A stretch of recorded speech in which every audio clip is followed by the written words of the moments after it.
Good afternoon. I'm Tom Tripoli, and I'm here with your superintendent, Stephen Stortz, as we give you what we promised, an update on the summer projects taking place here on the golf course. First, we want to let you know, as you can see, the fountain is up and running, as well as all 6 of the aerators in the pond between number 10 and 18. We're already seeing a dramatic difference in the health of the water, just like we were told would take place. But as we move on now to the summer projects, Stephen, we're right here on number 18 green. If you can go ahead and let the members know your summer agronomic plans and what's happening on the greens. Yeah, absolutely. Thank you, Tom. So we started out here just before the closure. We implemented a dry deck. So that was implemented at the end of June, and it was followed up by an aerification, core aerification with a 5/8 tine, and also an aggressive verticut, about a ½ inch deep. And that was followed up by heavy top dressing to fill in the channels and the holes. We'll top dress again probably next week just to top everything off and get everything healed in nicely. And then we also incorporated our fertilizer program. We had multiple products go down, a potassium product, a nitrogen product, to really get everything to heal in nicely. You'll also see here the collar scalp down. This is a process called phrase mowing, and eliminates the sand dams that build up over the course of about 2 to 3 years.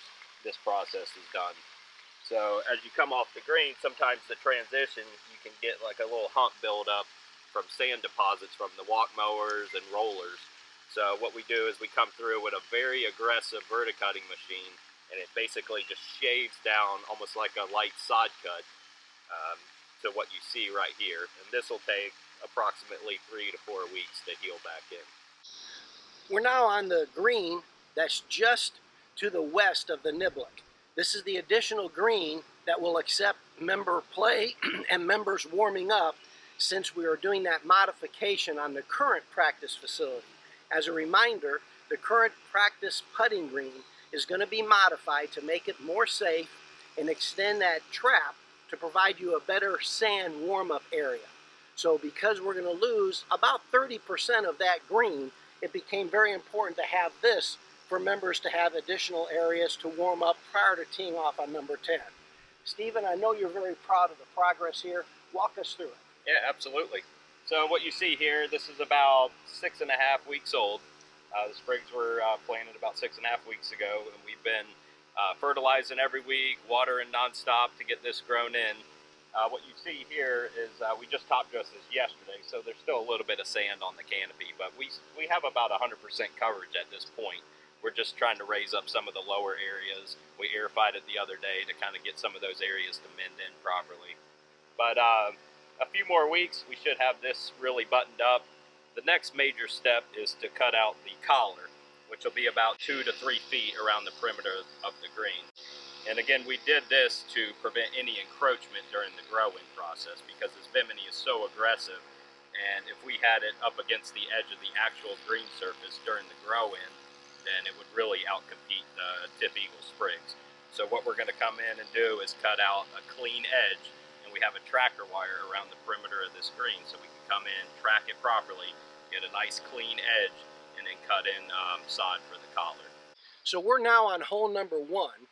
And Stephen's going to walk us through the most significant part of this project that's going on during the summer, of course, is the regrassing of the tee box. Stephen, go ahead and touch on the details, and of course, what's the most significant part of this process? Yeah, absolutely. Thank you, Tom. So yeah, the most significant part of this process is going down anywhere from 4 to roughly 8 inches in some areas to completely eliminate the root zone mix. And we're doing that because it's almost impossible to spray kill off Bermuda grass.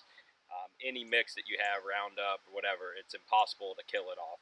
So the best way to get rid of Bermuda grass is just to completely remove the root zone, bring in all clean fill dirt. We're going to laser level the tees so they're nice and perfectly flat, and then sod them. And then after we sod them, we're going to rent a 1-ton roller and really smooth them out. So they're going to be nice, smooth, and firm by the time we open up. Well, that's all for this update. Look forward to updating you in a couple weeks on the laser leveling and sodding of the project. I should have a supervisor here with glaze that can touch on some more details, and update you a little bit more on the project. But until then, if you're in town, I'll see you throughout the community. If not, hope you're doing well wherever you're at.